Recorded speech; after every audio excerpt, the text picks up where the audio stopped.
Think tank.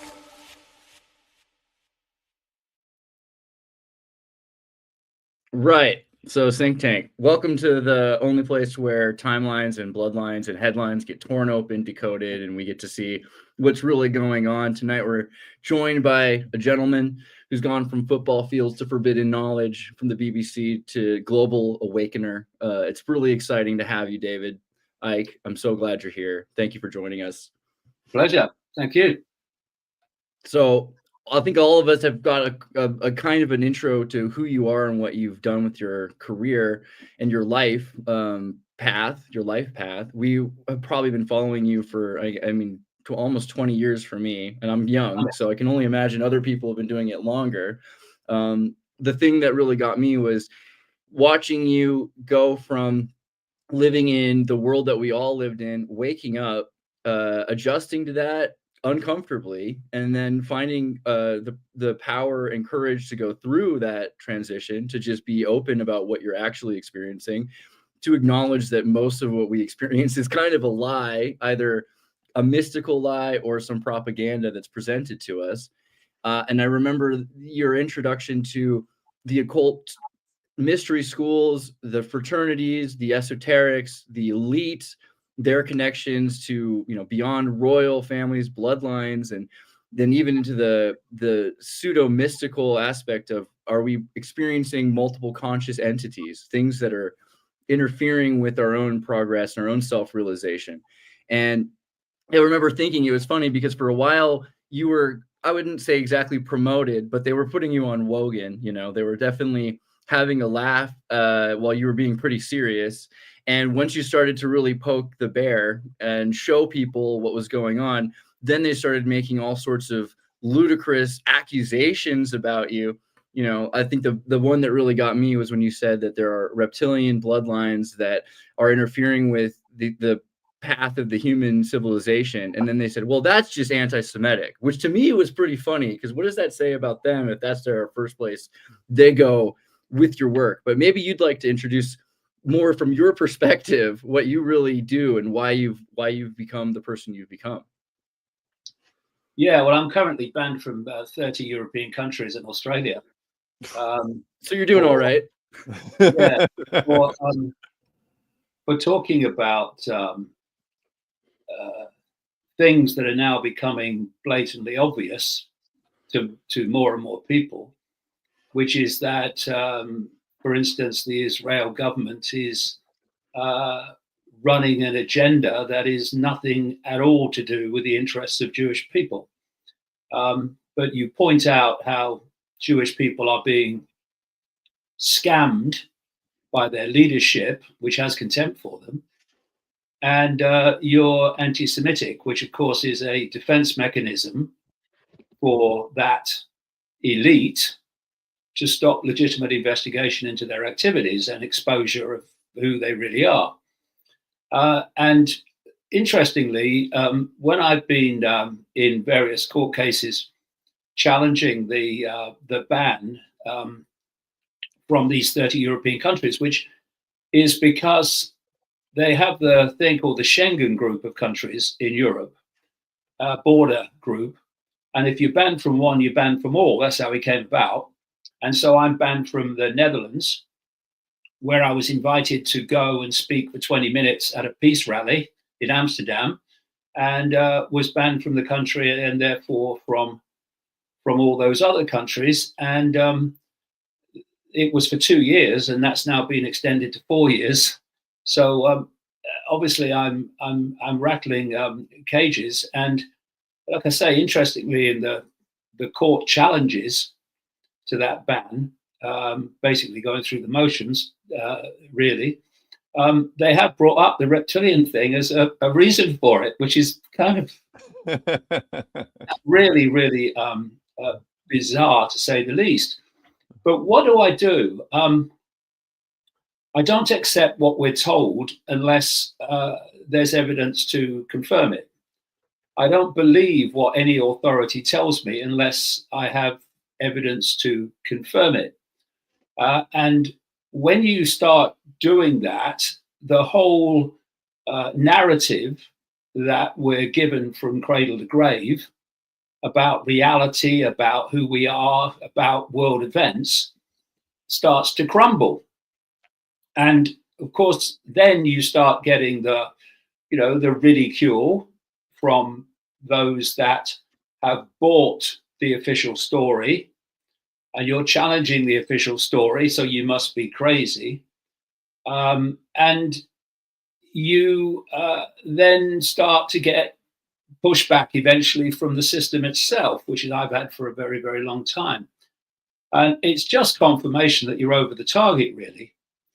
And, I work on the premise of what Socrates in ancient Greece is supposed to have said, the philosopher: wisdom is knowing how little we know. To know is to know you know nothing. And so first of all, that gives you a blank sheet of paper. So all the previous programmed perceptions of everything get put aside, and they then have to earn their place on that blank sheet of paper.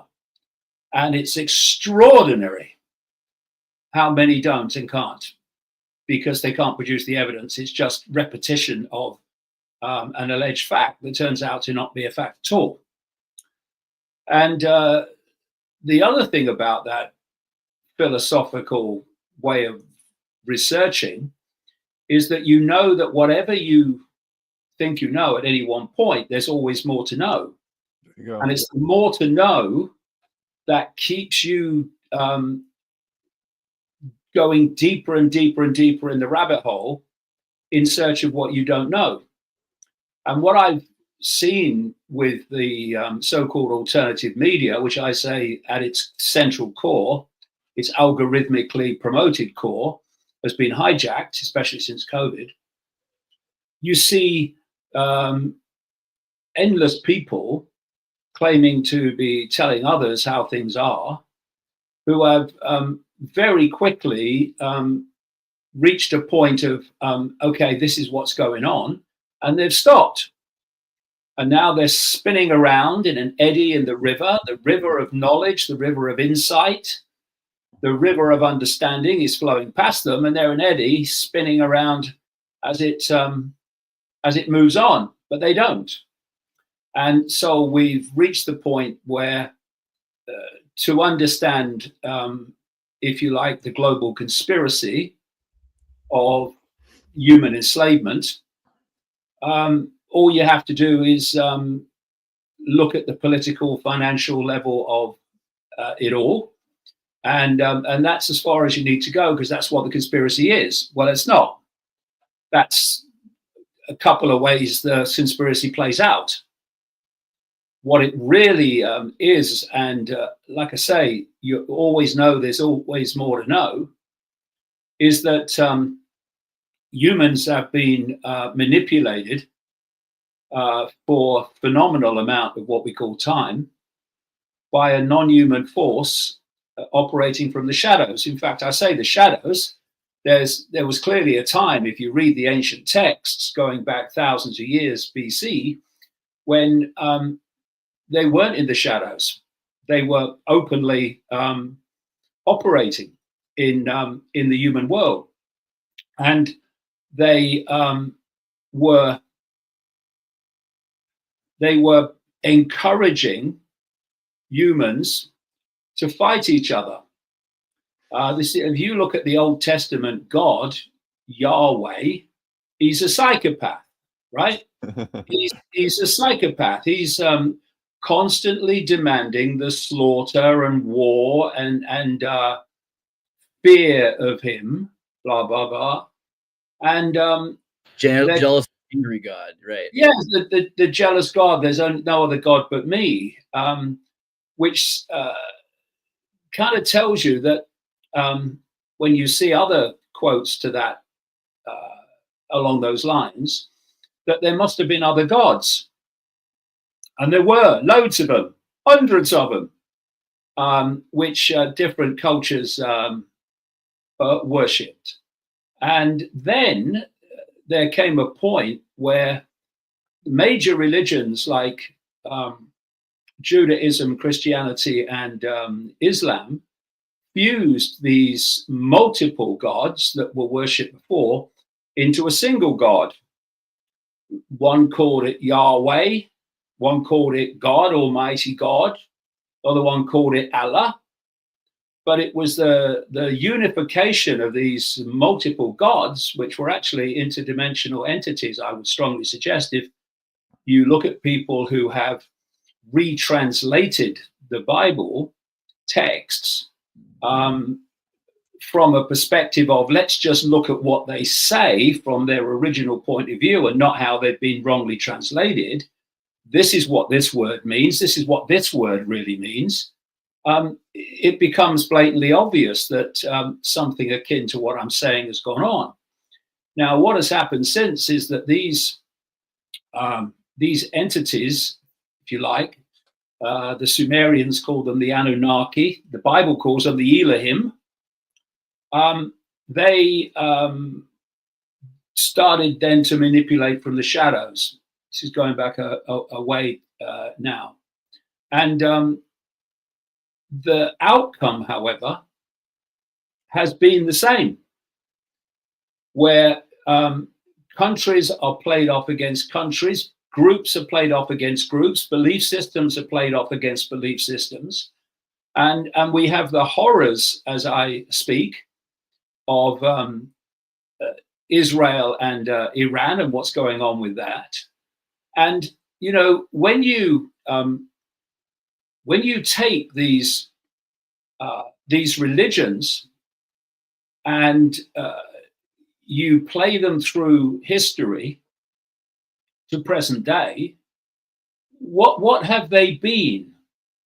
They have been perceptual myopias, whereby once you take on a belief system, it could be a religious belief system, it could be a political belief system, I'm right or I'm left, cultural belief system, could be a scientific belief system. Orthodox science is a religion.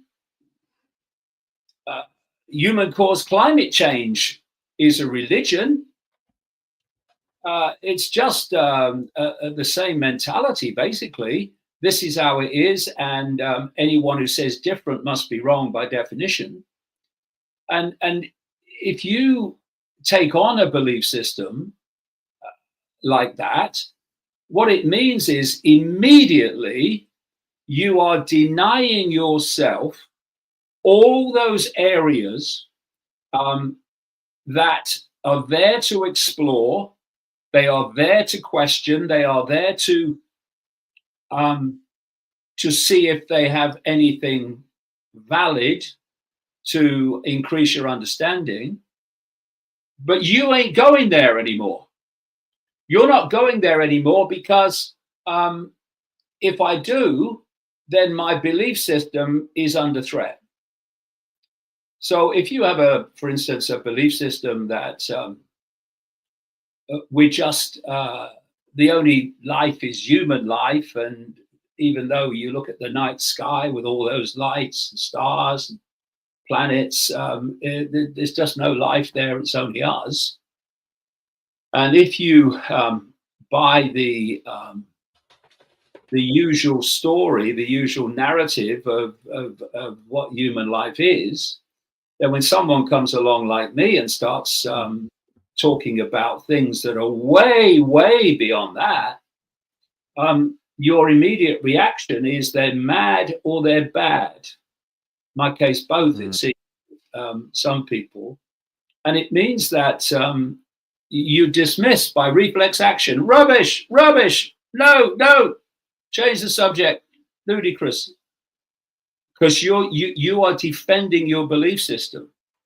And, you know, when you think that humans can only see as a visual reality a stupendously narrow band, ludicrous, hilarious band of frequency called visible light, which is absolutely tiny, and everything outside of that band of frequency is outside the human visual spectrum.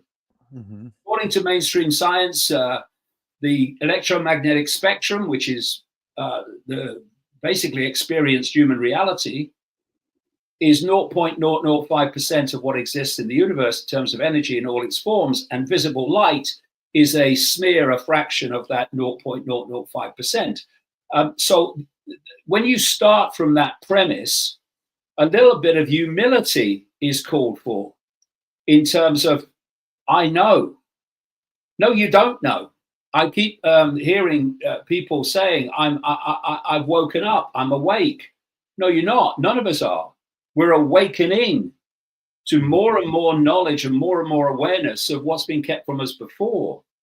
And, if you look at how humans are kept in the box, the perceptual box, and that's the box, when you've got apparently 8 billion people on the planet, and the number that are in full knowledge, manipulating them and dictating the direction of the world, is a tiny fraction of the 8 billion, then the only way you're going to do that is by controlling the perceptions of the 8 billion. I mean, you're not going to do it physically. It's too many people. I mean, you could do it physically in a small area, get the boys out, but you're not going to do it to 8 billion. It's too many. You've got to control the way they think, the way they see themselves and the world, their perceptions. Then you got them, because from perception comes behavior. Once you've got their perception, you've got their behavior. And if you look at the box that humans live in, it's a manipulated perceptual box that's based on this. We don't care what you believe so long as you believe it rigidly and without question. Mm-hmm. Then we gotcha. And not only that, once we've got you to believe that, we can play you off against them who believe something else. Right. It's so simple. And, this is the thing, people say, the more you know there is to know. And that is true. But it's also the more you know, the simpler it gets in how this whole thing works. And so that's what I've been doing. I'm in the 36th year of doing it now, and no sign of stopping. So I started reading your stuff when I was like 17 years old. I'm 43. I used to go to a local bookstore, and they had a great occult section. And I read The Robots Rebellion. I got it right here. Yeah, a long time ago, man. Infinite Love is the only truth. I put this sticker on it, which I put this on when I was a teenager. It says, "Failure to read and follow instructions on this ladder may result in injuries or death." And then I read Children of the Matrix, and I read Truth Vibrations.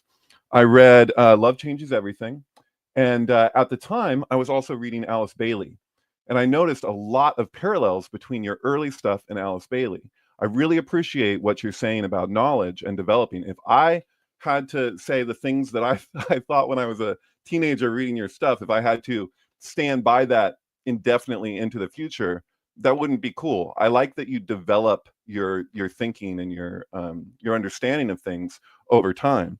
Like Arizona Wilder. Like I rewatched one of her interviews that I'd seen so many years ago with you. Like when she's talking about the reptilian thing with the Aryans and Mars and all this stuff, like how much of that do you still resonate with to this day? Do you like, because I mean, I transcribed ancient texts with my rabbi, who actually I showed him a video of yours many years ago, like maybe 2014 or something, and he was like, "This is the guy that they're talking about with the reptilian thing," because he was actually impressed with your understanding of geopolitics in Israel back then. So he's been somewhat of an activist, and he appreciated your thoughts on all of that, and he's like, "How do you bridge those places, because you go over here and then you go over here when it comes to your understanding of the goings on of these global powers and all this stuff." So I don't know, I guess just over time, like what you had to say then It seems like you develop your thinking quite a bit. I'm just wondering about you develop it, but you don't change the fundamentals at all. You just learn more, and you learn more about the detail. What's actually happening is this, and this is what awakening is. You start off with the programming of your life. The programming is incessant. There's religious programming, there's cultural programming, there's political programming, there's educational programming, where, you know, if you sat around a table and you thought, well, okay, how do we control the perceptions of the people for life? And someone might say, well, I don't know if they'd have it, but what if we got control of kids from a very, very early age, and they were having to come into our building at least 5 days a week, plus homework, and we then tell them what we want them to believe, day after day, week after week, and that's what you're dealing with, because you've taken on all that stuff. Well, I didn't, because I didn't. Me and school didn't really, get on very well, because I just wasn't impressed by it. But so what's happening? If you imagine, you know, you're like onion skins of programming, and you're taking them off, and you're taking them off, and what you're doing is you're going through, if you like, a journey, a perceptual journey. And you pick up things that are outside of the norm, but because you're working on the premise of whatever I know, there's always more to know, you start to question them as well, and you take and keep what you have researched and intuitively felt was right about them, and you've left the rest. So that's a layer of programming that's gone. You've gone out of the box, and now you've hit another layer that's outside the norm, but you're questioning that as well. So a lot of that falls away, and you move on, and then you hit the next layer, and you hear things about, oh, there's a non-human race or non-human force manipulating human society. Well, yeah, you go with that if it feels right and if the evidence is there, but it doesn't mean you then accept everything that people say about that. No, you question that as well. And so what you're doing is you're going through a process of constant and perpetual deprogramming, because, like I say, if you have a belief system and it's rigid and unquestionable, this is how it is, I've got it now, then you might be in a slightly bigger box, even a much bigger box than the rest of the population in general, but you're still in a box. The way you keep moving is by the realization that there's always more to know.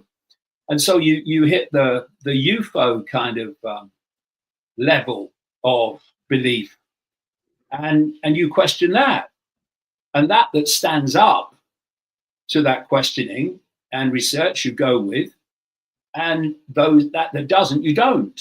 So you've moved on, and then you hit something else, and you hit something else, and you hit something else, and so that's what it is. And you know, given what I've said about the narrow band of frequency that we have access to in terms of sight alone, and the five senses also in general have a limitation of perception. You've got to get into expanded levels of awareness to really start to dig into the bigger picture and the biggest picture. But you know, we are experiencing as consciousness a what I call a biological computer, the body, and that is also programmed to interact with the reality, which I say is a simulation, to interact with the reality that we call human. And therefore, that too is a perceptual barrier which we need to overcome. And if people say, "Oh no, it can't be a computer," well, it actually is a biological computer. And people who are coming from a deep knowledge of this, like the elite, they know that, Right. and they treat the human body as a biological computer. The point is that we can only see that tiny fraction of visual reality called visible light, because that's how the computer is programmed. Mm. And How if much you, sorry. yeah, go on. Go ahead. Well, I'm going to ask you because it's an interesting point you bring up, and that was something I wanted to ask you about earlier, is we're not the first to understand this. In fact, a lot of the elite, the people that seem to be controlling us, seem to understand this. They build their entire occultic schools around this. David brought up Alice Bailey, which is, associated with the Lucis Trust, which did the Great Invocation for the United Nations. It seems interesting that the United Nations had an occultic background. You've always pointed this out, that these groups that act like secular, non-religious groups with mystery schools or esoteric information groups, they have a very deeply religious, occulted religious background, and they study these things. How much of that do you feel like influences do you look into what the elites are, peddling to see if there's some... Oh, big time. This is the interesting thing. People, this is again a belief system reaction. So if you are, for instance, a Christian, to you the occult is the devil, and so you immediately dismiss it. It's the occult. Well, what does occult mean? The hidden. Hidden. Exactly. It literally means hidden. It's hidden knowledge. Now, you are sitting in front of a microphone. It's a piece of technology. And like knowledge, it can be used for good or ill. You can use that to talk the language of peace and harmony, or you can use it to talk the language of hostility, war, and conflict. It's not the microphone's fault. Right. It's what comes through it. And it's the same with what we call occult knowledge. It's just knowledge that's kept from us. And that knowledge, not least of reality and how it works, can be used to create mayhem and horrors, or it can be used to set us free. So it's not the knowledge, it's how it is used. And, we live in two worlds, and one world, and the difference between the two worlds, basically, is knowledge. We have a world of what I call the global cult, which is a global network of secret societies interacting and with a common leadership. If you go deep enough, though most of the people in it won't know that. And that, especially the inner core, passes on advanced knowledge through the generations of initiates. A lot of them run through the same families. And it's advanced knowledge of, and I'm talking about the inner core, not Bill and Joe down the local lodge. It's knowledge of, yes, where humanity is being taken and why, up to a point. You've got to get really into the inner core before you really know why. And you also pass on advanced knowledge about the nature of reality itself. Quantum physics has long shown that what we experience as a physical world, if you go deep enough into it, not physical at all, it's illusory. That's because what the biological computer is decoding it in that way, so it delivers that reality to us, like a headset in a virtual reality game, if you like. And then you've got the other world, of the population. And if you do the research into how that other world was created, like the education system and the media and government and all that, it was created by this cult. Like, for instance, the education system in America is down to the Rockefeller family at the start, J.D. Rockefeller, etc. And the idea of that is for the cult to create the institutions within the population, within mainstream society, through which the population gleans its information. So how do we form our perceptions, which dictate our behavior? We form them from the information that we receive. So if you can control the information, to a very large extent, you're going to control the perception. So you're going to control the behavior. You've got to control the information. That's what censorship's about. It's not for a laugh. It's because if you control what people hear, you're very largely going to control what people think and perceive.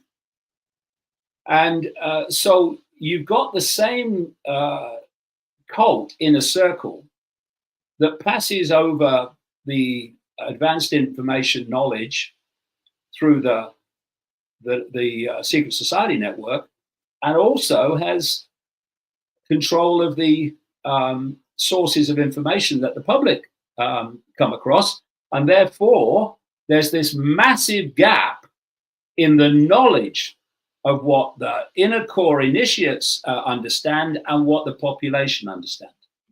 And that gap in knowledge is how the few control the many. And also because, as I kind of indicated as we chatted here, so many of the many just take what they're told to be how things are, and thus laugh in the face of people like me who are saying, hold on, this is what they know and this is what they're keeping from you. You get, oh no, that's too far out, that's ridiculous. That is. What's ridiculous is the distance between the general knowledge of the population and the knowledge of the inner core of the cult, because it's been systematically done. And so people like you, people like me, and such like, the people who are genuinely seeking to go deeper in the rabbit hole instead of sitting at the outer rim saying, I know what the conspiracy is. Mm-hmm. What they're doing is taking that knowledge that's kept from the population and saying, this is what they're not telling you. And if you do that in a population that has very largely accepted, it's changing, mind, has very largely accepted the official narrative, then don't be surprised if you get laughed at, ridiculed, and called dangerous. Because we've always been at war with Oceania. I mean, right? So maybe just one recent example with the whole lockdown and the virology thing. Of course, I was scanning every popular channel I knew when the whole COVID thing happened. And I want to give you props, or however, just an indication that you called it out correctly. In terms of, false dichotomy, problem, reaction, solution, we have one official story, we have a conspiratorial story that now suddenly becomes accepted with the lab, but the actual truth is something else. And this may be a good example of, just as you explained, there are various levels of deprogramming, and usually any popular options are not the actual occulted truth. Yeah, can you even find that interview at this point? That was great. I feel like that was like 2 to 3 hours of you talking. Like, there are certain things in there. You're talking about Wuhan. You're talking about 5G, that they were like the first place to have complete 5G across the entire city. You're describing how it worked as kind of like a dial, like you can go beyond 5G. What are the effects of that? How does it relate to chest compression? Like, that people were describing these anomalies at that time, and then you didn't hear about them later, right? It was like, what was that? Because it wasn't you know, when people were saying, well, what, like when they were saying it's a novel virus, and then you were describing these like really bizarre things that were being recorded in Wuhan, and like it was also one of the worst air qualities in the entire world, if not the worst. So like there's all these other factors, comorbidities, and you were acknowledging that before almost anybody. Like, and that was like 2 weeks to flatten your face time, and you were like on there, like just going off. I appreciated that. You're like, yeah, okay, sorry. Well, the thing was that it's all about knowledge in the end. You see, I've been going for 30 years researching this in something like, I don't know, 60 countries or more. And so that knowledge showed me immediately when the COVID card was played that it was a scam, not least because I could see it was going to give this elite so much of what it wanted in terms of its agenda. So the question was, what form does the scam take? And you have to be open to everything. Mm-hmm. First of all, I was coming from the knowledge that these people are terrified of states of flux. They're terrified of things they cannot call, the outcome they cannot call. Mm-hmm. Because if you look at control freaks, they're all massively insecure. That's why they want to control everything. And so the idea that they were going to release a bioweapon mm-hmm. that they then couldn't control where it went, right. That to me didn't make any sense at all. Totally. And then I started coming across experts in the field.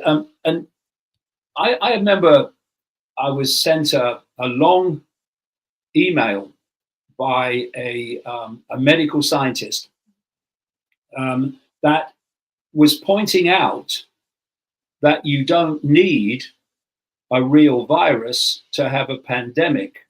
Mm-hmm. You just need the illusion of one. And he went into detail about how you did it. So that felt absolutely right to me when I read it immediately. So I went in search of the virus, and there wasn't one. And I saw that you can look at the figures. As soon as the COVID card was played with apparently a disease with flu-like symptoms, the real flu disappeared worldwide. Disappeared. Mm-hmm. And they started to realize, and this medical scientist was pointing this out, how you can create a pandemic through re-diagnosis. So you put out all these symptoms. You tell them, including the medical profession, they're as programmed as anybody, mm-hmm. and you tell them, these are the symptoms, and it's COVID if you come across these symptoms. And if you notice, the symptoms got wider and wider and wider. Now, what did that mean? It meant that the more symptoms you could associate with COVID, the more other diseases you could say were COVID that weren't. Yeah, like, look at the word novel and how many the different definitions of the word novel. You know what I mean? Like it's like, oh, a fictitious story. Really, it's a novel virus. Interesting. Yeah, it is a novel virus. So what then they do is they pressure people, the medical profession, which is just a pyramid like everything else. You pressure them to diagnose a set of symptoms as COVID-19. And you also, like in America, give them the medical profession, like hospitals, massive financial incentives to diagnose what you want them to diagnose. So during COVID, it was $4,600 through the Medicaid system if you diagnosed regular pneumonia. It was $13,000 per patient if you diagnosed COVID-19 pneumonia. And if you put people on a ventilator that was almost certainly kill them, then you got $39,000. So yeah, you had the financial incentive. Then what you do is you say, we've got to get people tested, and we've got to get them to believe there is such a thing as a symptomatic transmission. So you may feel good, you may feel fighting fit, but you could still pass COVID on to other people.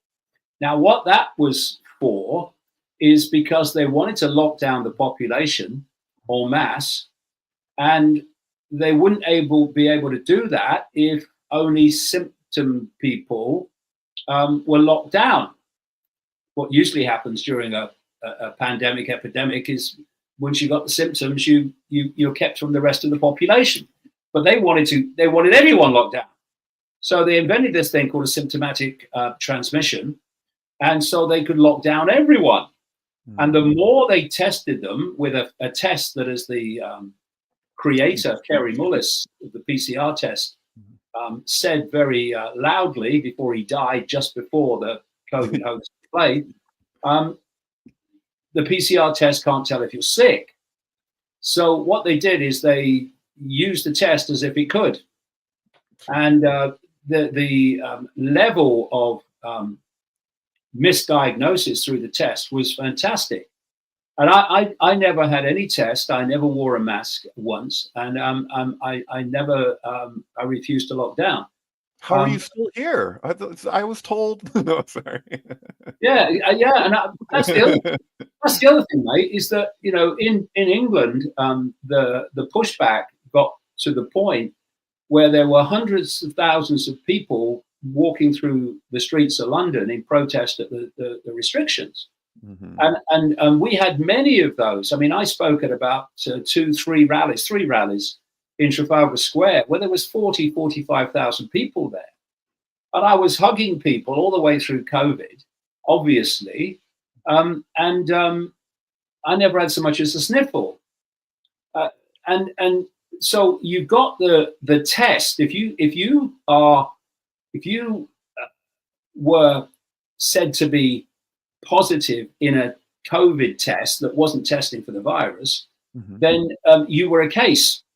So what they wanted is as many people as possible to be tested, because the more that's tested, the more positives you're going to get, and the more cases you can say there are.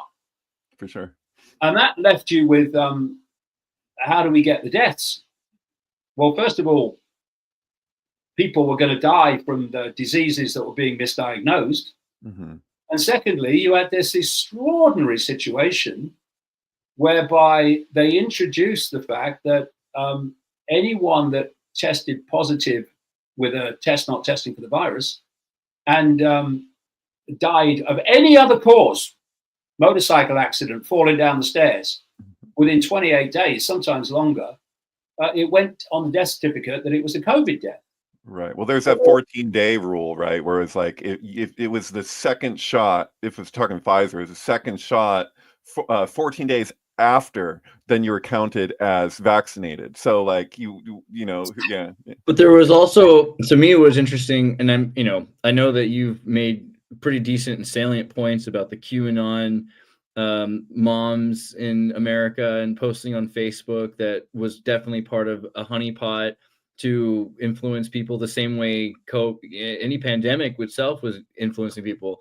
But I remember the Q posts before COVID talking about, it was saying things like, stay inside, there's going to be some sort of a pandemic or isolation where people will be locked up and not able to move back and forth, that agents from one country to another country won't be able to make exchanges because they won't be able to fly, that everything will be locked down. Do you have any feelings on that, this idea that there was maybe this was a veil from behind the scenes, a power struggle or anything like that? Do you think that was happening? Well, I mean, it's also preparing people to accept that something's happening, True. like there's a real virus or something. Right. And, well, there's and, Event 201, right? I mean, Event 201, pretty straightforward. Like you can see the practice run of them kind of preparing to do this thing. So yeah, but you mentioned something that was very, very important in all this. There is a technique that I call designer manipulation. And what that is you know that, yes, most of the population are going to buy your official narrative. But increasingly today, with the emergence of the alternative media, hijacked as the central part of it is, a lot of it isn't, that not everyone is going to buy your official narrative. So what you have to do is give them a conspiracy, which they're looking for, to chew on, to keep them happy and occupied. So you give them the choice of it's a bio weapon released on purpose from the lab in Wuhan, the bio lab, or it's just a natural virus, or it was released by mistake from the bio lab. That they're the kind of three options that people were given. And of course, most people in the alternative media are going to buy the one that it was released on purpose. And so what you're doing is you are making a virus that doesn't exist appear to exist, because almost everyone, the common theme of all those things is there is a virus. It's either done on purpose and it's a bioweapon, or it's a natural thing, or whatever. But there is a virus, and that allows certain things to be done to deal with the virus. Once you realize, as I did quite early on in 2020, that there isn't a virus, it doesn't exist, then none of it becomes justified. None of it. David, the way you were saying earlier that like everything becomes a religion, and like for you to say what you just said, like we're on YouTube right now, we're on a lot of different things, but like the sensitivity around it. So like people like that, you just committed blasphemy in the eyes of the system, right? So like we right here are like, oh shoot, are we gonna get a red flag for saying the thing? So like if so, that really kind of proves what a religion it is, that's even a question like that for you to be allowed to take that position. Like personally, I feel like there was something with the cleavage sites, and maybe this particular thing was maybe what was the novel aspect of it, if there was something at all. Like if I'm even going to entertain that maybe it was more contagious than your average thing. Was it more deadly? Well, if you're a sick country, like if people are having all kinds of comorbidities, maybe, but like for you to not even be able to be allowed to like take that position is absolutely ridiculous. Like that really proves what a religion it is. That was really interesting what you just said, because when I did a live interview in the spring, it was on April the 6th, 2020. And I said, there is no virus, it doesn't exist. I heard you, yeah. The live stream was taken down half an hour after it ended. Yeah. And I was banned from everything that moved on the mainstream internet, all of it. Yeah. Now, that tells you something. You can't say at the same time that I'm mad and ridiculous and shouldn't be listened to, and then say we're taking this down in its totality because you're misleading people. Well, if I'm mad, well, there ain't going to be many going to go along with it, are there? But right. Of course, I was supporting it with the evidence as well, and so they had to stop that, because the agenda was, and we're back to how I started, really. The agenda was to download to the population the perception that there was a virus, that it was deadly, and they had to do what the authority says, otherwise they were going to die, and the kids were going to die. And when I was challenging that, well, that's information they don't want circulating, because they don't want people to have the perception that that is a possibility. So they just deleted everything. They deleted everything. And that's how it works. That's why we have censorship. You know, it's a battle for the perceptions of the population, and the vehicle is information. And you know, it's interesting to me that, given that fact, that Elon Musk, who claimed to be, it's a joke, but he claimed to be a free speech absolutist, was allowed to buy Twitter. Everyone agrees, including Elon Musk, that the deep state controlled Twitter before he bought it. And so why did they let him buy it? Well, they let him buy it because it was part of another scam. And that was to basically focus all the people who were skeptical, who were pushing back a bit, onto that platform. So you got control of them, and you've got control of the information. I mean, if you're going along with the official line of the official conspiracy line of what I call the mainstream alternative media, then the algorithm loves you on X. Right. But if you're challenging that, the algorithm can't stand you. Isn't that a bit of a catch-22 though? Because I agree with you, and at the same time, on a personal level, like, I'm just glad that I have a place where I can speak. So that's how they get you, right? Because you're like, and the realism aspect, like, why did Kanye West get removed? He shared the symbol of realism. You got Elon Musk over here saying he's an alien trying to return home. He's like an honorary member of the realist, community from the, like, there's all. I don't know if you're hip to that at all, but wow. Yeah, well, the thing was a big part, not the only part by any means, but the thing I think people need to appreciate is this cult doesn't make it up as it goes along. It plays the long game. Mm-hmm. It will do something here that seems innocuous. It might even seem quite beneficial. But get further along the road and you start to see the real reason for it. Yeah. And so the next stage after Musk took over X was to get Trump elected.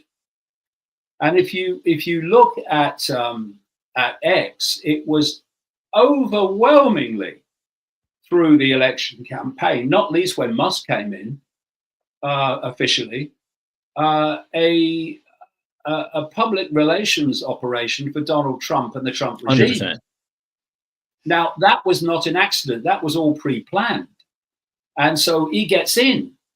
And, I was making myself, I don't care, but I was making myself very unpopular with not only the mainstream, which I say has hijacked the alternative media central core, but with many people that followed that.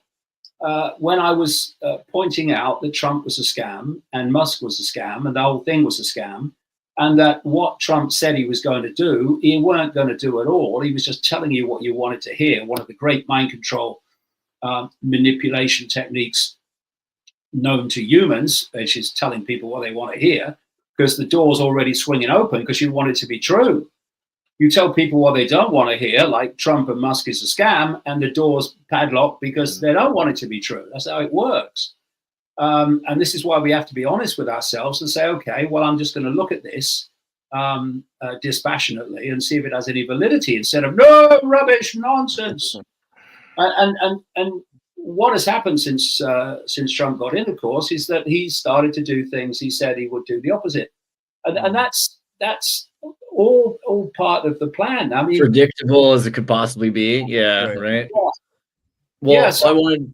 That's how it works. You control information, you control perception, you control behavior, you control the world. So I wanted to bring this up because you posted this video again recently, which I remember from 2017 or 18, where you were talking in Renegade about how the world conflict is going to build itself, that they're going to move towards this war of the Axis versus the Allies, and the proxy states are going to be the ones that get destroyed in the process, so that they can have their governments replacing the governments that already replaced their governments, right? And that Iran would be on the table as an ally of BRICS against this NATO empire that's been formed, this NATO empire that Europeans can't even acknowledge they're part of. They pretend that their countries aren't states in the European Union, and then they will blast you out of the European Union because of one issue in the Netherlands, right? And this was, I think, very much ahead of our time. But simultaneously, that was when I was so interested in Tartaria, right? The Tartarian stories with Anatoly Fomenko and the new chronology. And I was trying to avoid the problems you were getting in, because I figured if I didn't talk about the present contemporary news, I couldn't harm anybody. I'll just focus on ancient history. That can't possibly affect anyone. Unfortunately, the more you dig into the chronology of history and see that the Jesuits and the Sharia system and the secular chronology is all lies to protect the authority of these new states, Weber states, defining themselves as the monopoly of violence, I found myself in an odd interaction with David Rothschild and Alex Soros, realizing that, yeah, actually Tartaria seems to be something that the elite do give a big damn about, and that they're somehow building up. I mean, then it just kind of spiraled out of control with Putin's acknowledgement of the Tartarian charters and treaties, the establishment of peace treaties in Astana, this new world empire moving towards what eventually people started referring to as East and West New Tartary, where Trump's empire of the new West would be this Tartarian West, and Putin's empire would be considered this Eastern Tartary, this restoration of Tartary. And I wondered if you had any thoughts maybe on Tartaria, if you've ever looked into that, or even just generally, where do you see this new world empire going that they're building by destroying everyone's sovereign states and building this empire? Well, they want a world government based on technocracy, where there is no elected people, they're just appointees, technocrats, bureaucrats, and what have you, that just dictate a global dictatorship. That's what they want. And there's, it's real simple. There is a technique that I call creative destruction. And if you want to replace a status quo with something else, if you want a great reset, to quote Klaus Schwab, then you're not going to make those changes. You're not going to make that transformation while the status quo continues to exist, because it's going to stop it happening, because the status quo ain't moving. So what you need to do is destroy the status quo. And if you look through history, particularly the history of the 20th century, you have a series of world wars, like the First World War, Second World War, that completely destroyed the status quo. So you have the First World War, destroyed the status quo. The world is very different after the First World War than it was before. You've destroyed one status quo, you've moved to another. You then have another one pretty soon afterwards, the Second World War, and the status quo moves again. Only this time it moves very demonstrably into a global structure with the IMF, the World Bank, the International Monetary Fund, the IMF, eventually we had the United Nations, but eventually the European Union. And it's the centralization of power. That's a very simple equation. The more you centralize power, the more power you have at the center in the hands of fewer people to dictate to everyone else. So the more points of decision-making there are, genuine points of decision-making, the less control any central cabal is going to have over that system. You want to keep centralizing power.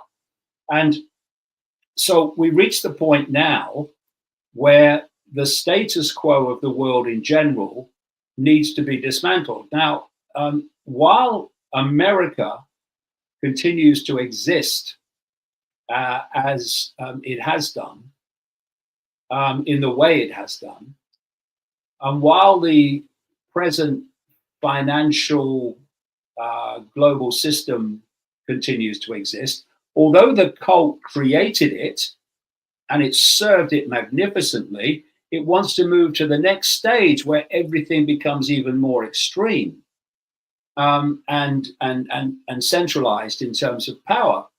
And so the status quo has to go.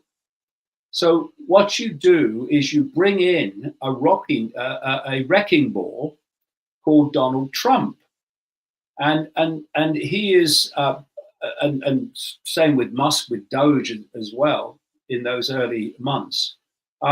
You start to target the status quo.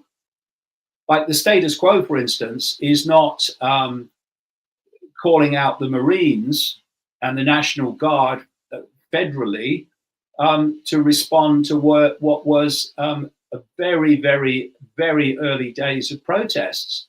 I mean, almost 2-3 days and he's off. Now that is setting a different status quo, where you start to bring in the military over domestic law enforcement, which this Posse Comitatus Act is supposed to stop. You then start doing your tariffs and you start to dismantle and create mayhem and disruption in the world financial system. And now we've got this situation with Israel and Iran, and it's all becoming upheavals, and the status quo is coming under threat and is being kind of dismantled. And we haven't seen anything yet, just begun. And the idea is that once the status quo starts to collapse and dismantle, people are looking for stability. I mean, business is looking for stability now in the Trump-created mayhem of the tariffs. And when you're looking for stability, what you do is this part of the cult, the assets, gophers for the cult, they do your dismantling. They destroy your status quo. And then this part of the cult comes in and says, here's the solution to the problem. And people think that these two, the wrecking ball and the saviors, are independent of each other, when actually you go back into the shadows, they're actually controlled by the same force. Because it's all a perceptual game. You get, like I say, you get perception, you get behavior, you get the world. And so what we're seeing now is the dismantling of the old status quo so they can bring in the new one. And what is the new one? It's a global system which is being brought in through nation states, one by one, with China in the lead, whereby everything is controlled by artificial intelligence. Mm-hmm. Where you even take the human out of the control system and you bring in artificial intelligence. So if you look at 2 days into the Trump administration, 2 days, he wheels out Larry Ellison of Oracle and Sam Altman from OpenAI to announce this up to $500 billion Stargate AI project of data centers and what have you. And you look at Britain, you look at Europe, and China goes without saying, they've been the leader. And you see that they're all wanting to push this whole AI agenda. And one's arguing with the other one and not getting on with the other one, but they're all pushing the same agenda. This is how the cult works. Now, we've got this big, beautiful bill. Yep. 10 years, no regulation, right? 10 years in which the states of America will not be able to regulate AI. Well, that's it's like straight off the script of David, this great reset transformation through AI. You know, Dr. Strangelove, where they're like, we got our doomsday machine. So like Russia has its doomsday machine and we had to beat Russia with our own doomsday machine because we didn't want them to be the only one with a doomsday machine. That's what it reminds me of. We're like, well, you know, China's going to be ahead with the AI. So we gotta, you know. You are so right. What they've done, I've been pointing this out for kind of months now, that since the Trump regime came in, they've been playing this card. we can't let China win the race for AI. Yeah. So they've turned it into an Olympics, an AI Olympics, where we have to compete. So we must do it. And therefore, you've got to take off the regulation so that we can compete. And again, it comes back to this again. This is the point where it becomes understandable. China is pushing the AI. America is pushing the AI. Europe is pushing the AI. Okay. And what if you take one step back in the shadows from the American government, one step back in the shadows from the British and European government, and one step back from China, and it's the same force. But how it's playing out is the Olympics. Oh, we gotta win the AI race, and this is the outcome. See, this is what I've been saying for years and years now about Elon Musk. They positioned him as an AI skeptic. He wasn't, but that's how they positioned him, because they play the long game. And basically, the left have accepted to a large extent the whole AI thing. And they'll certainly accept it when it's said, oh, this is the way to stop climate change. That isn't actually happening, human-caused climate change. And so you pretty much got them. The problem people were the pushbackers that were skeptical of the AI agenda and the control agenda in general, of which AI would just, complete the set. So you've got to get them on board. So you have the Bill Gateses and you have the Klaus Schwabs and such like, the Ray Kurzweils at Google, and they can sell the hard sell of AI. It will make us like gods. Oh, it will be fantastic. The next stage of human evolution. And that a lot of people will go with that. But you've got this increasingly large number of people at the time that were going, I don't like that. I don't want that. So you've got to get them on board somehow. So along comes Elon Musk. Now he's an AI skeptic. Mm-hmm. And he's bought Twitter. So he's one of us. He's one of us. He is free speech absolutist. What did he say? Freedom of speech, not freedom of reach. Is that what he said? Oh, that's free speech absolutism, isn't it? Yeah. In space, no one can hear you scream, I think is the one. So anyway, what happens is, what I say to people is look at the outcomes. What's the outcome? That tells you what the game is. So the outcome of the hard sell is that humans are fused, connected to AI. The human brain is connected to AI. So AI becomes the human thought and emotional response. That's the idea. Massive global hive mind. And what's the outcome of Musk? He said that, first of all, that he was a skeptic of AI and, it could be the end of humanity. Then he goes on rolling out more and more. But what he said in the end was, this was the key, but AI is inevitable. AI becoming more intelligent than humans is inevitable. Now, inevitable is a massive mind control trigger, because when you're pushing back on something, you want to stop it. But once you accept that what you're pushing back on is inevitable, now you're less wanting to stop it and you're trying to mitigate its effect. You're trying to make it not as bad as it could be. So Musk comes in and he said, the only way to for humans not to die out is for humans to be fused with AI, so we can keep up with their level of intelligence. So then you go, okay, so what's the outcome, Mr. Schwab, Mr. Gates? Human fusion with AI. And your outcome, Mr. Musk? Human fusion with AI. Yeah. This is how it works. It's all a perceptual game, and it's understanding that frees you from its lasso of your mind and your perception, and that's what I've been trying to get across. And when you are not taking a side, as I don't, you're not taking a political side.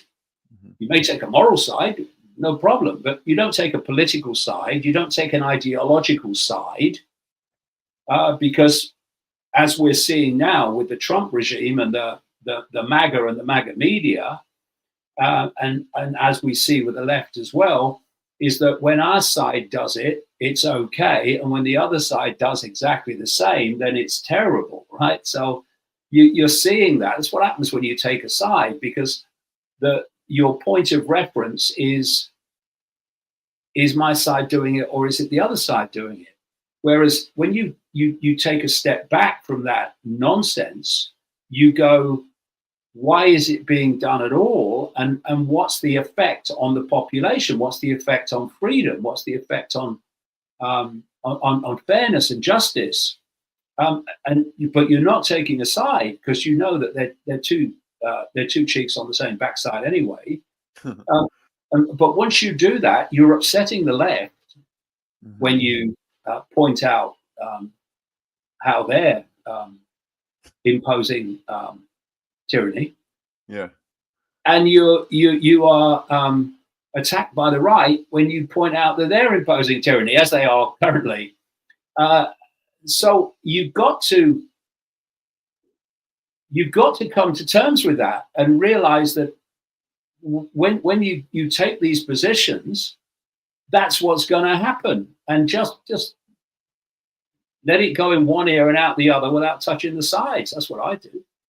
Wasn't that kind of like with one of the big bombshells of the WikiLeaks was when you look at John Podesta, who was outlining their strategy for 2016, and they named Donald Trump as their Pied Piper candidate, which they would instruct the media to kind of like, to prop up and they would encourage him to run so that they would have an easier time, so that the whole time they could make fun of him and be like, whatever. And so then it backfired, the whole thing backfired, but then we have corporate capture at the same time. So it's like, it didn't even matter. Like one way or the other, we're being corralled into ultimately the same direction, which I think is kind of your ultimate point, is like, even if this isn't like, just because he's not what they wanted, we're still going to get the same outcomes because we have the same influences beyond him, right? So yeah, but I think they did want him. You see, I think they did want him, and I think that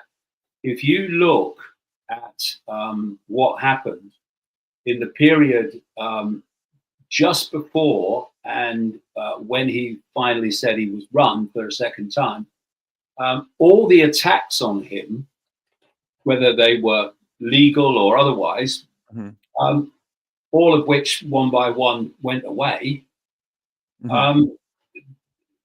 they were massively increasing his credibility among his target audience. But wasn't like the DNC like a bunch of useful idiots, basically? Like they were being played too. So that's kind of what I'm saying. Completely. Yeah. I mean, there's not a brain cell among, a lot of them that who's got the brain cell today when you get to some of these people. Well, that was a shitty strategy if that was his way of going about it. Like, that's why if like it backfired on him, it's like, well, you got played, dude. Like, I'm sorry. Like, yeah. Yeah, well, he's his background is worth looking into. I have many times, and to see actually he's nothing. He's not just not what he says he is. He's nothing like, and not even begin to say to what he says he is and what he stands for. But so the point being that if you attack someone in the right way, you can build their audience, right, and build their support. And I remember at the turn of 2016, when he said he was going to run for the first time, I thought, "Ooh, that's interesting. I'm going to have a look at this. I'm going to observe this for a bit." And I think there was the best part of 20 candidates who were against him to run for the Republican nomination. And I watched them disappear one after the other. And Yep. I watched him getting a lot of media coverage, and then I looked at the way he was being dismissed, the way it was said that the Republican Party hierarchy didn't like him and didn't want him as candidate and all that stuff. And then I looked at the WikiLeaks revelations about Hillary Clinton and the DNC, where they were exposed for manipulating the votes and the primary. Yeah, Bernie was a sheepdog twice. I can't believe he pulled it off twice. Yeah, just to stop Sanders. Yeah, because they wanted Hillary Clinton, and I thought, well, if they could manipulate that within the DNC, they could manipulate the same within the Republican Party if they really didn't want this guy. And as they all kind of disappeared, and he was the last man standing, I thought then, just before the Republican nomination convention, he's the guy they want. Mhm. And they got him, and they said, oh, it was against all the odds. Well, I don't know. And the other thing is this, and I don't see a conspiracy everywhere, but there are enough. And I look at, and again, these people like Trump, they're gophers. Yeah. There's something on the bottom of the shoe of this inner core elite. They're just used. And if he had won and had a second term, he'd be gone now. Right. And someone else would have come in. Now, in this period, and they've named a period, people like Kurzweil and others have named a period. It's the period running up to 2030. They really want this stuff coming in. Yeah. This AI and everything.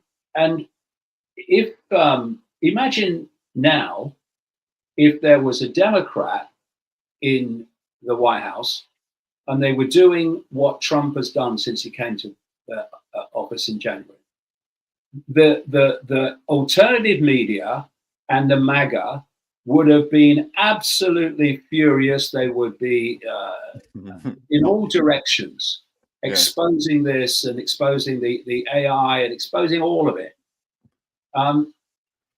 But in this crucial period where they have to get that group on board, they've got Trump. And he's perfect. So you brought Biden in, and the Biden administration was designed to be so bad, not least in terms of his mind, that you were giving Trump a massive chance to win again. And then you bring in Musk with his $250 million and all that, and you've got X pushing him and all this stuff, and you get him in. And now he's doing what MAGA would be going apeshit about if it was the Democrats. And what we're seeing, and I shake my head in despair sometimes. I see people like Alex Jones saying the deep state is the Democrats. What? The deep state, the cult working through what we call the deep state, works through all these different parties, all these different agencies. It's not left or right, it's all of them. Right. Well, it's corporate capture, and what's behind the corporate capture, you can go deeper into that. It's like the Klepo. It's like you have the shells or the husks kind of like running the game from behind the scenes, and we all have to react on the topical level. It's bullshit. Yeah. Yeah, but this is the thing. And we'll keep coming back because it's the foundation of everything, to perception and belief systems that will not be questioned. Once you get people in a side, in a perceptual pen, then their side good, the other side bad, they won't realize or want to realize that actually the same force is working through them as it's working through the people they claim to be opposing. So, people like Gavin Newsom with having this spat with Trump, but ultimately they'll both be controlled by the same force. And it's helping take over California and give more power to the authority of the federal government. Yeah. Look at Newsom during COVID. Yeah. He was horrific. Right. In terms of tyrannical impositions. A massive hypocrite, yeah. And now he's talking about, Trump tyranny. They're all these so-called leaders are answerable in the end to the same force. And that's why they all dress like waiters. It's theater. At the level of your Trumps and your Newsoms and your Obamas, it's theater. And we don't grasp that, then the theater will be looking at the theater. Oh, I support Trump. Oh, I support them. Let me ask you one more about that, because it's interesting what you bring up about Alex. We know Alex, and also Rogan has talked and been very pushed this skepticism of AI and of world control, and that these guys don't really know what they're doing or something. But at the same time, we're seeing more what you're saying. Your perception is more what I'm seeing, observing, that there are multiple wrecking balls controlled by some shadow thing that might be hypostasis, some kind of entity or something like that, moving towards AI, building some sort of transhumanist merger where humans are embedded into some sort of a system of control, and they're invoking spirits for this AI. Do you feel like that this is leading to, I mean, they're talking about, the White House is saying that they have the power soon with Stargate to manipulate time and space, things that sound really apocalyptic to get outside of time and space. How far should I take that and believe that? Or is this systems of control? Or do they believe this? Is that their great invocation that they're working on? Well, when you get deep into this, there is no time and there is no space. These are illusions of human perception. And they're, if you, I say this is a simulation, right? And I go into great detail about it. I've been saying this now since just after the turn of the millennium. And I was a wee boy. Yeah, if you look at a virtual reality game, because you see, one of the things that is so clear to me is that this technological revolution, quote, is mirroring technologically the way we experience reality. Because you go deep enough into this cult, they know what reality is, and they know that physicality is an illusion. They know that time is an illusion. They know all of it, and how you can manipulate it. And so, if you look at a virtual reality game, you put on the headset, and I say the headset is the human body, the biological computer, which is decoding the simulation and delivering this reality to us. And you don't have to, go into far out areas to see from even mainstream science that the five senses are picking up frequency information, which is what the simulation is. And they're turning it into electrical information, communicating it to the brain, and the brain is forming that into a what I say is a holographic digital information state, which we experience as a world that appears to be outside of us. I grant you it does, but actually is actually going on in here. So I'm looking at a computer now, and if I had Wi-Fi in this room, I don't, but if I did, where's the Wi-Fi? Right. It's just a radiation field outside of visible light. Mm-hmm. And I'm saying that what this simulation is information. It's an information construct. And we are decoding that information construct into what we appear to be experiencing, which is in a very different form. So there's a Wi-Fi field, and it's encoded with information. What the computer is doing is decoding that field of information from that form into this form, which is graphics and videos and what have you. And it's all going on inside the computer. I mean, it's not happening here or here or here or here. It's inside the computer that the decoding's going on, and it's going on inside here. This is the level. This is the real level of the conspiracy, not Trump or Biden. This is the real level where our very reality is nothing like we think we're experiencing. So if you then go into YouTube or whatever and find those compilation videos of people who have headsets on, and you watch what happens. They're in a room, the room's empty, just a normal room, and they put the headset on. And within seconds, they're screaming, jumping around. Their whole sense of reality has been transformed because of the information that's being received by what? By the five senses. Audio, sight, touch with the gloves in the more sophisticated ones. The virtual reality game is hijacking and overriding the five senses and delivering a completely different reality to them, which seems so real because you can see their reaction.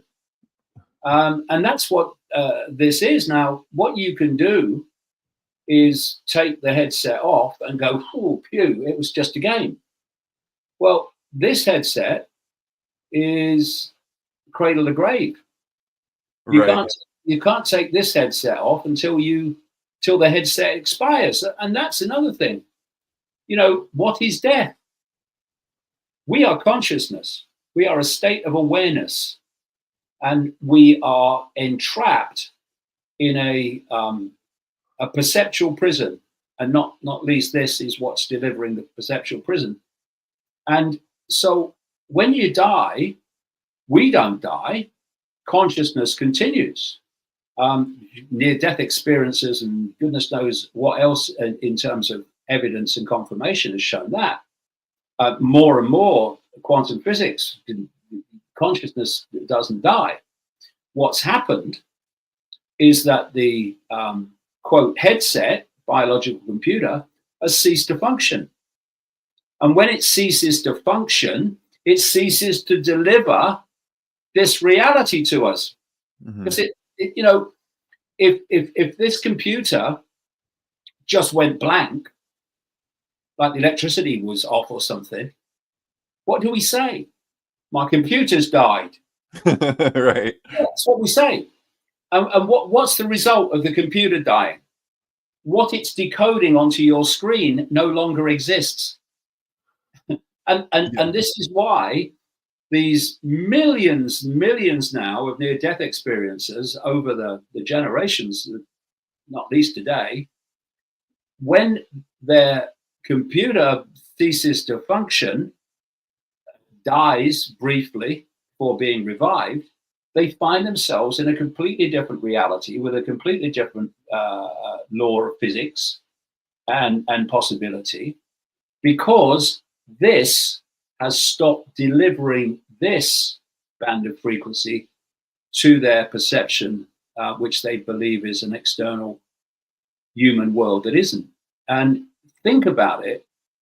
If you're in this cult in the inner levels that are calling the shots, and you know all this, but you're keeping it from the population, then the position of power you are in with that scale of difference between your knowledge and the population's knowledge is extraordinary. And this is what we're dealing with. And so when they are talking about some of these far out things, I may question why they're doing them. I may question why they're saying them.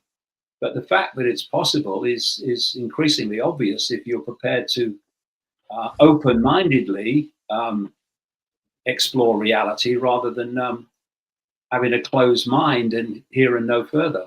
So isn't that kind of like a positive goal then? I mean, I don't know, I wouldn't call these people positive, but bending time and space and escaping some sort of a matrix illusion, if that's their goal, isn't there a shred of admirability to that? Or do you No, think that because that's not really their goal. It might be the goal of some of them that don't know the big story. Right. But like ultimately, the real goal uh-huh. is to lock people in to this fake reality in a way that they'll never question it, and thus they are there is basically no way out if you are in something and you don't question it or seek to understand what you're in.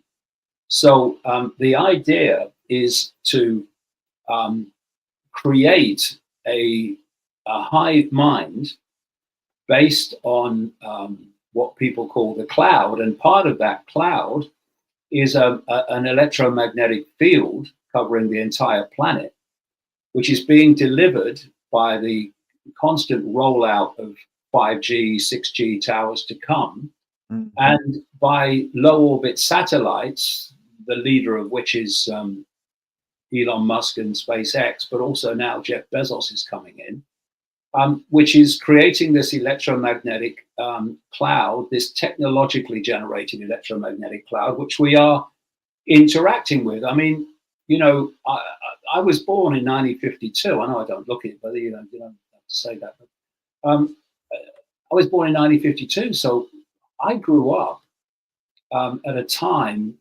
when the technological electromagnetic impact on society was a tiny fraction of what it is now. I mean, it's everywhere, and increasingly everywhere. And first of all, if you look into Chinese research, they can, through simple electromagnetic interaction with the brain, which is an electromagnetic phenomenon, they can impose and dictate your thoughts. But it's even more powerful if you have a receiver in the body that's specifically there to interact with this hive mind information. And part of that was the COVID fake vaccine. That's why they really wanted it. Because of the self-replicating nanotechnology that has been identified that is building systems in the body. And it's an interaction. And when people say, "Oh, this stuff in the COVID vaccine is getting into the fake vaccine, is getting into the brain," well, that's exactly what it's meant to do. Yeah. Because you see, the brain is not the seat of consciousness. It's a processor of consciousness into a conscious state and a subconscious state as well. And if you can rewire the way the neurons fire, you can fundamentally impact upon people's perception of reality. Very simple. In fact, they've got a thing called they thought that once the brain was formed, that was it. Now they realize the opposite's the case, that there's this thing called brain plasticity, which means that the brain changes the way it processes information on the basis of the information it receives. So if, for instance, you can get people in that perceptual whirlpool, perceptual eddy, then the brain will fire in a certain sequence. It will go on perceiving reality and decoding reality in the way that you've always thought. And then you break out of that. You maybe have another more expanded view of the world. And what happens then is the brain starts to reflect that and starts to process information in a much more expansive way. And if you can, so that's just how the brain changes with information it receives, perceptions. But imagine if you've got nanotechnology in the brain that is there to rewire the way it decodes reality and to interact with the cloud. And you've got yourself a hive mind, which is what I've been warning about for decades. Decades was the plan, and we're looking at it in the face now, and it's being sales pitched to us now as being a good thing, or in terms of Elon Musk, it's got to happen because it's inevitable. I'm sorry. Briefly, some people are wondering, of course, how to escape the digital dictatorship and how to escape the New World Order. From what I understand, I basically want to ask you the question, what would you say is the real thing that a common individual could do and should be doing if they say they envision a different future for themselves and for humanity? Because it does not seem as if there's any place on the known surface area where people could escape, like with the idea of Zion and the Matrix or something, and all these controlled oppositions. What is it that you would recommend people to do or to look into, or where do you see a positive timeline for humanity that is in connection with the choices individuals can make every day? Yeah, well, that's a good question. See, people say to you, they say, "What's the solution?" Well, I'm not interested in solutions. I'm interested in causes, because we're drowning in solutions, and they normally lead to the need for more solutions to the previous solution. Right. But if you look at the cause and you remove the cause, then what you don't want must disappear, right? I mean, if I'm slapping someone's face the cause is I'm slapping someone's face. Right. So the way to stop that happening is for me to stop slapping someone's face, or for them to smack me on the nose. Right. So it's the cause that we need to deal with. And the cause is multi-level, but it all comes down to perception, not just perception of world events, perception of self-identity. This is the key. The thing they have to control more than anything is self-identity. So they're happy for you to believe that we have one life and we've come out of nowhere by some cosmic accident, and then we disappear into nowhere, and that's it. Life's a bitch, and then you die. Or that there is some judgmental God that you have to answer to for your actions, and if you believe in certain deities, then you'll go to heaven, and if you don't, no matter how bad you behave, you'll still go to heaven as long as you believe in this figure. They're not bothered with either of them, because what they're both saying is, one, you're pointless. You're just a cosmic accident, pointless. The other one is, you're down here and they're up there, and you have to do what I say. Yeah. Now, if you look at the hierarchies that run the human world, that's exactly the dynamic. The few controlling the many, and the many doing what the few say. And so for me, when you look at the way that the body computer is decoding reality, all this can be overridden by an expansion of consciousness. Because if you are living within this field of, call it the matrix, call it simulation, whatever, then you are in the field and you are of the field. And your only sources of information are from the field. To realize and see the nature of what we're in, and the nature of literally who we are, really, you have to expand your consciousness beyond the frequency walls of the matrix, of the simulation.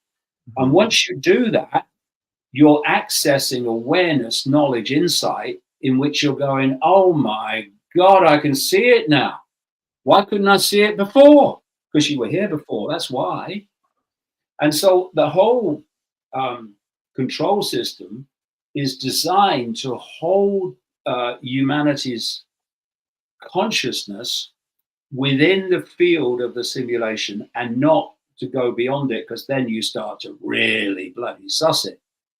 And it comes down in the end to self-identity, because what you believe you are is what your consciousness will reflect.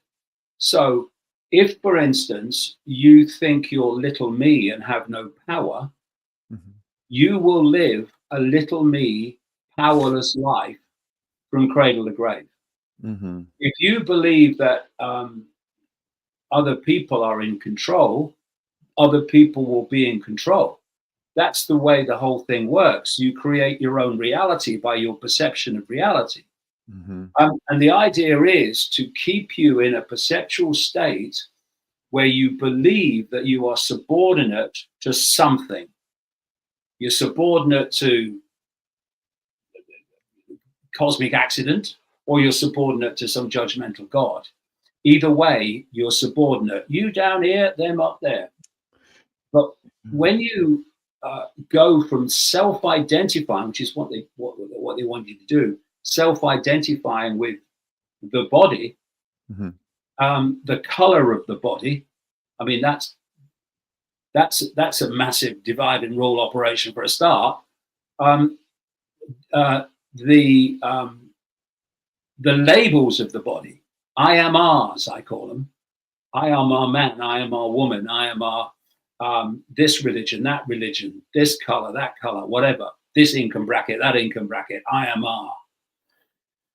These are labels that are not you. They are what you are experiencing. Very briefly, your consciousness is what's experiencing them. And when people have near-death experiences, that's the consciousness that continues after the body computer expires. But if you are focused and self-identifying with the body and the labels of the body, what are you self-identifying with? Limitation. I can't. Because if you self-identify with this, not as an experience, that's fair enough, we're experienced, but as an I, then you're self-identifying with limitation, because the material world, as we experience it, is basically saying what can't be done most of the time.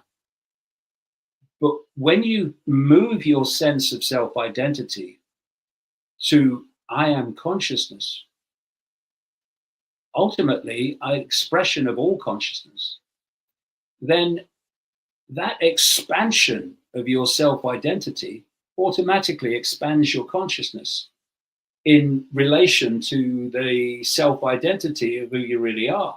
You go from myopia, I am R, I am R, I am R, to I am all.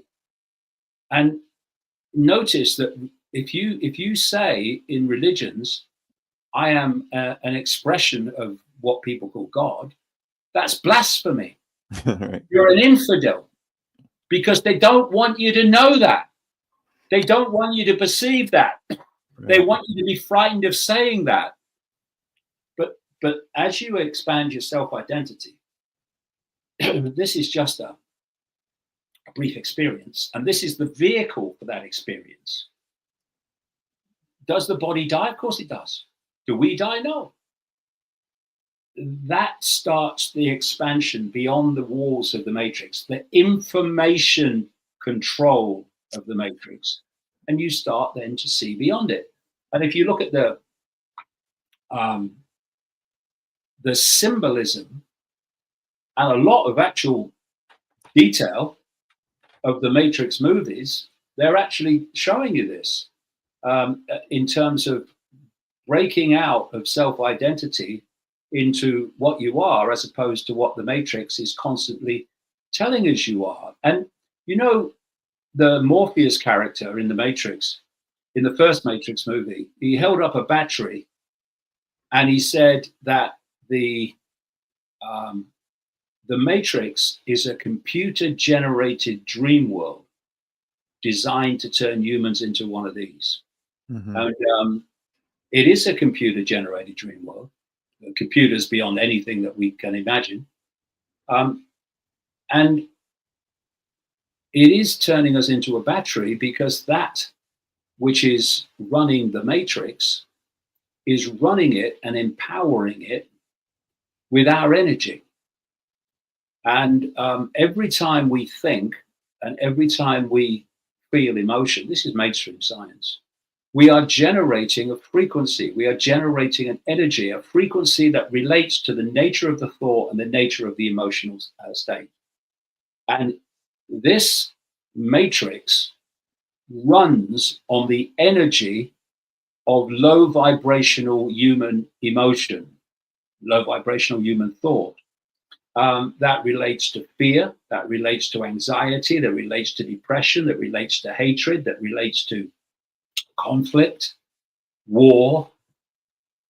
And so this force that is controlling this matrix has no interest whatsoever in a world of love and peace and harmony and respect, because it's not generating that frequency that this thing runs on.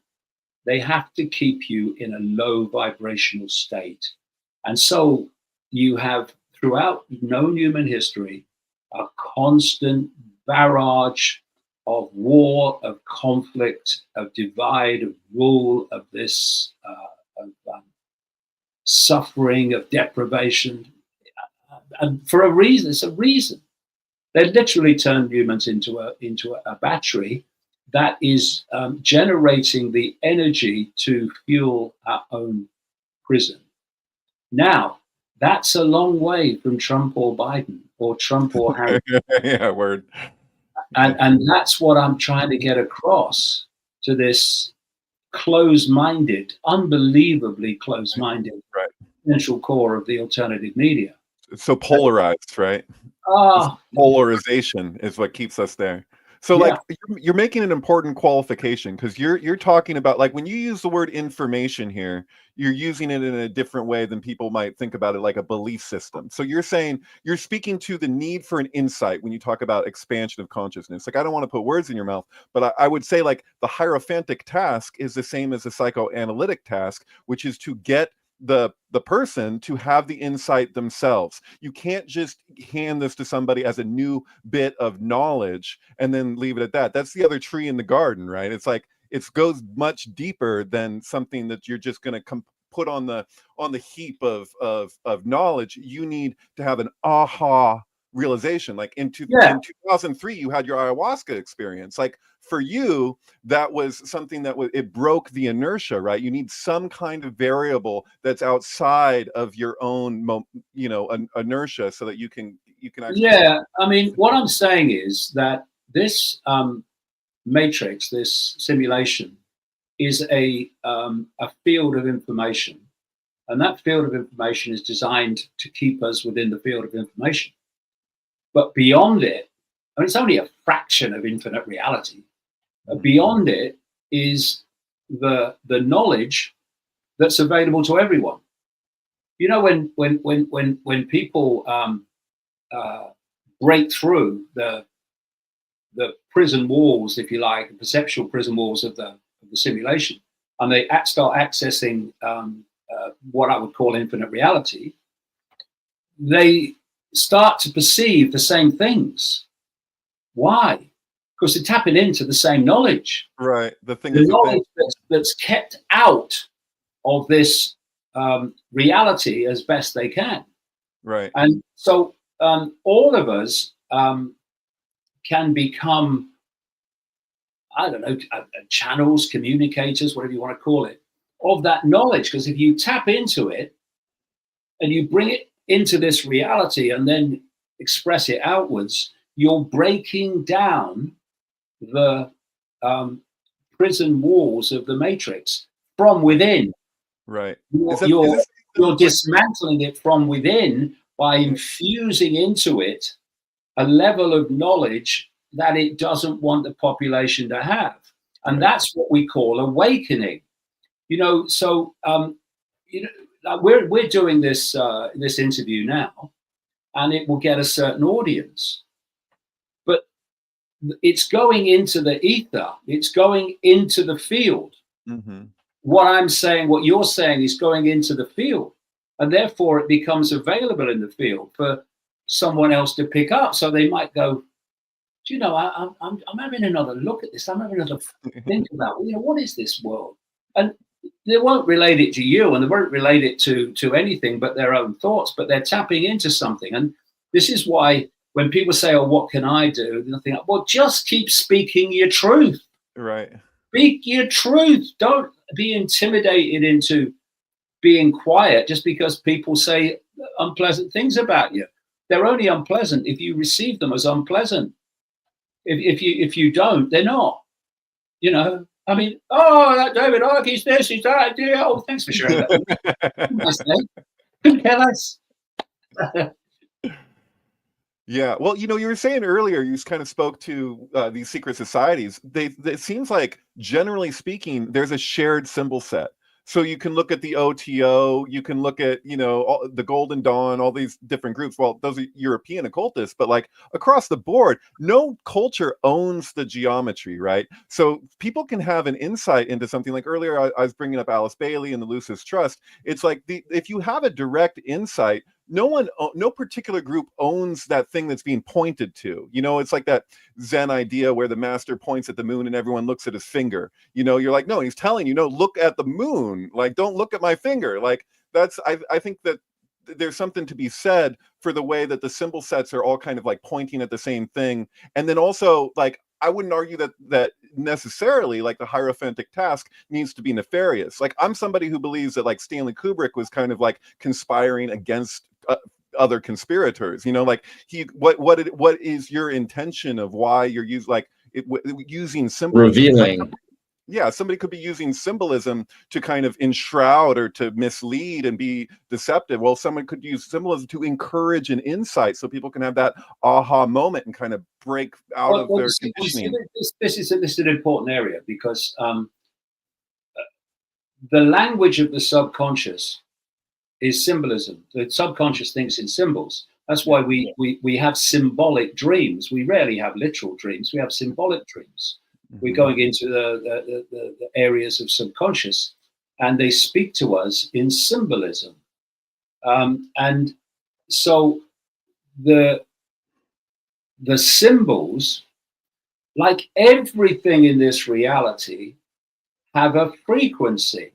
That's why they put symbols all around us. That's why you see the pyramid and all-seeing eye in endless animations for children.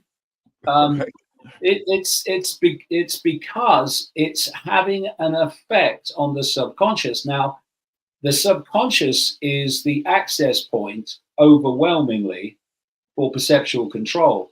95%, it's reckoned, of human behavior and response comes from the subconscious, not the conscious mind. You can have something in the subconscious mind that relates to maybe something that's happened to you in the past, or what we call the past, and then you'll have an incident in your life or an exchange in your life where you'll react to the person, and people will go, "Whoa, it's a bit over the top, isn't it?" Yeah, but you're not reacting to that person. That person has triggered something in the subconscious, and the subconscious has reacted on the basis of why that's in the subconscious, a previous experience, not the person who's the trigger. And that's why people can be really over the top in situations like that. So it's the subconscious, and that's what they're trying to get into. And one massive access point to the subconscious is symbolism. That's why they put them everywhere. They are, I don't know if you've ever seen this phenomenon called cymatics. Oh, sure. Yeah. Yeah. Okay. For people who haven't, you put like particles on a plate, like a mugwort. Yeah. And then you play a sound. And the particles, without anyone doing anything, move into a formation that is being created by the sound. And this is another interesting point. The higher the frequency, the more extensive and comprehensive and complex are the symbols that are formed from that sound. Mm-hmm. This is what I'm saying. If you're kept in a low vibrational state, you have a certain ability to process information. But when you expand your awareness into high vibrational states, that's when the real information is awaiting you. The information that gives you an insight into this reality. It's because the higher the frequency, the more information it can carry. It can be there to access. And so these, you take the sound, and you see the formation of the symbol from the sound. And I've seen, I put them in some of my books. I've seen like a liquid medium. And I've seen sounds pounded into that liquid medium, and the constant changing of the symbols in the liquid medium on the basis of the sound that changes another symbol. And one of the symbols, or two of the symbols, absolutely blatant, created from the sound change, is what we call the hexagram and the hexagon. Yeah. So it's not that sound, or not only that sound creates the symbol, it's that symbol generates the sound. And the sound is frequency, and it affects you. And that's why they're putting them all over, all around. And they're doing it subliminally. I mean, what is a subliminal advert? A subliminal advertisement is putting something in there that the conscious mind 95% of the time won't see. Right. The unconscious mind, the subconscious mind absorbs everything. So it's getting access. And I'll tell you why it's so important to take this information and to put it into the conscious world. It's because of the impact that has. I used a subliminal image in one of my books to make this point. It was 4 plants, 4 flowers, and just 4 flowers. And I said that there's a subliminal image in this, which 95% of people don't see. And most people don't see it. It's just 4 flowers. And then you point out where the subliminal image is. And between the flowers, in the space between the flowers, it clearly said the word sex. Clear. Yeah. This is the point. Every time you go back to that image, the subliminal part of it is the first thing you see. It's clear as day. You can't unsee it. Yeah. Because it's been taken out of the subconscious and put into the conscious. So they can't manipulate you with that subliminal anymore, because you can bloody see it.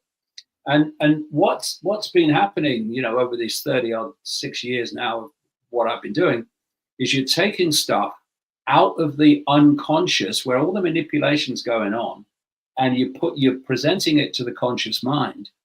And now people, once that happens, people can start to see it. Right. Oh my God. And that's the importance of not bowing to abuse, and not bowing to ridicule, but just boom, boom, boom, keep on, keep on, keep on, because you're having an effect, even though it might not seem like it sometimes.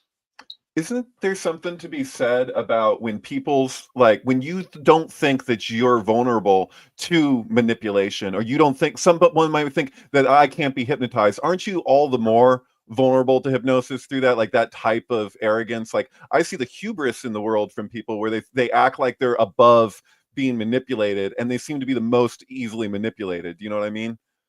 Well, you've got to be aware, constantly aware, and constantly vigilant to all possible vehicles of manipulation. Right. But I tell you, interestingly, you know, I've researched so many bloody subjects over the last 30 odd years. It's unbelievable, because you have to get an understanding of this stuff, and it's more totalitarian, not totalitarian, it is, but totality perspective. And so I went to not psychiatrists. What do you call them? Basically, psychic magician shows where they Aaron Brown and stuff. Yeah, they put people in a trance and everything like that. Mm-hmm. And I went to some of the shows, and what I saw, you don't usually see this, is that they invite people from the audience that want to take part at the start. Mm-hmm. And then he goes along and he picks out those that are susceptible, and those he don't think are, and he sends them back into the audience. So he's got basically people he thinks are susceptible to this stuff. And basically what he's doing is putting messages into the subconscious mind, and the subconscious is reacting. So if he'll say, for instance, you're going to count from 1 to 10, but you're not going to say 7, then they I've watched it. They don't say 7 because it's basically is putting a program in the brain, so the brain will not process that information. And you know, I tell you how deep it goes. And I must go then, because it's I've got, we've had. Thank you, by the way. We usually go for 2 hours, but I know you've been up since 4 a.m. So thank you. Incredible that you did this. I'm writing a book. Well, I'm writing a book. I'm up all hours getting things I need to put down. But anyway, there was a guy who wrote a book called The Holographic Universe. Yeah, yeah, that's him. Yeah, nice guy. It seems to be a nice guy. He's no longer with us, unfortunately. But and he told the story of his father having a stage hypnotist come along to a party to do party tricks, and he talked about this this man. I think his name was Tom, and he put him in this kind of trance and all that stuff. And he said to him, "When I bring you back to a waking state, you're not going to be able to see your daughter in the room." At which point he brings the daughter and he stands the daughter in front of him. And so he brings him back to a waiting state. And his daughter, he's looking at his daughter's belly. That's what he's doing. He's sitting down. And the hypnotist said, "Can you see your daughter in the room, Tom?" And he looked around. He said, "She's not here." And people are laughing because they can see her. And so he then puts his hand in the small of a bag and says, "I'm holding something, Tom. What am I holding?" And Tom's bewildered because it's so obvious. He said, "Well, you're holding a watch." His daughter's between him and the watch. He said, "There's an inscription on the watch, Tom. Can you read it?" He read the inscription. Now, if you said that to an orthodox scientist and all these other people, psychiatrists, they say it was impossible. But it's not. It's real simple. His daughter's prime state is an energetic frequency field of information. And if he doesn't decode that information into a holographic state, he can't see her. She doesn't exist to him. Only when he's decoded that field of information into a holographic state does his daughter appear. And the hypnotist has put in a program to stop that field, his daughter, being decoded. And that's if you can sit in a chair with your daughter in front of you and you can't see her, imagine the knowledge of perception, reality, and how it's manipulated that can be used against the population when they don't have the knowledge, but you do. And it's the reality that we're experiencing against what the reality we think we're experiencing is, the chasm is absolutely vast. But to understand that and to pursue that and to explore that, you've got to have an open mind, willing to go anywhere, as long as the information is there to go with.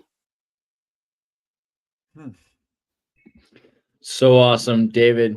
I appreciate you being here. I wanted to really quickly show you, because I remember when cymatics came up, the Notre Dame windows, and this was something everyone was finding, the solfeggio frequencies matched to the window patterns. So we knew that at very least somebody knew about these cymatic patterns and had made windows to tell us which tones to tune into, which turned out to be tones that we're using now as healing vibrations, just about the time that they burned the place down. And also, just for everyone else, you had done such amazing work throughout your career. One of my favorite things is talking to Credo Mutva. I think that that's something that everyone should really deeply analyze more, go back and look at the information that you were able to carry on from the indigenous people, because some of these ideas are very, new and inspired by your work, but also they're very backed. They're very well backed and corroborated and verified by the people who've lived through so many illusions for so long of a time. And just send people your way, that people should make sure that they find you. Go to davidicke.com. If you haven't heard of the man, you know where to find him. And yeah, David, thank you so much for being here. We appreciate you. Thank you. It's been a real pleasure. Thanks very much. Thanks. Next time. And let's not make it the last time. This is the first. I'll see you soon.